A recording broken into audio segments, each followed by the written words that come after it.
Hey YouTube, what's going on? This is Nate here with Nate's Tech Update. In the video that I uploaded recently, I talked about Verizon Wireless seeking to terminate their unlimited data plans currently available for smartphones.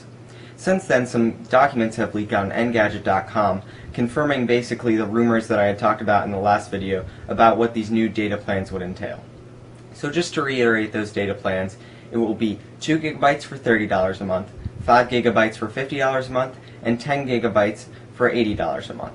If you go over your allotted amount of data, you will be charged an additional $10 and given another gigabyte of data to use. Additionally, a second document was leaked on Engadget.com showing what would happen to current Verizon Wireless customers.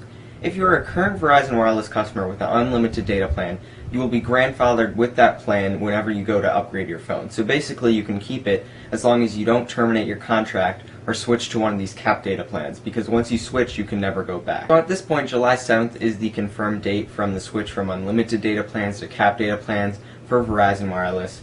I would highly recommend, if you're looking to become a Verizon Wireless customer sometime in the near future, to do it as soon as possible, because you're going to end up paying $30 a month for only 2 gigabytes worth of data. But right now, if you were to subscribe, you could get unlimited data for $30.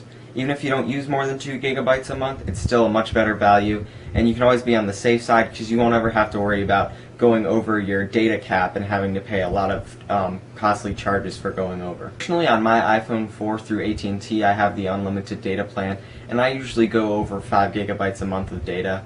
Now, what it's really going to come down to is what do you actually do on your smartphone, and how often are you going to have Wi-Fi available to use.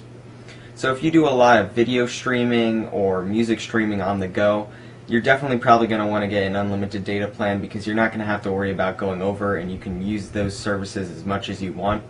But if you're at home a lot or you're at your workplace and you have free Wi-Fi there and you do stream a lot of music or movies, it's okay, because Wi-Fi once again will not actually count toward the amount of data that you use each month. For those of you who want to become a Verizon Wireless customer in the future and aren't sure if you're quite ready to do it before the July 7th date, I encourage you to go ahead and check out this AT&T data calculator tool that I'm about to pull up here.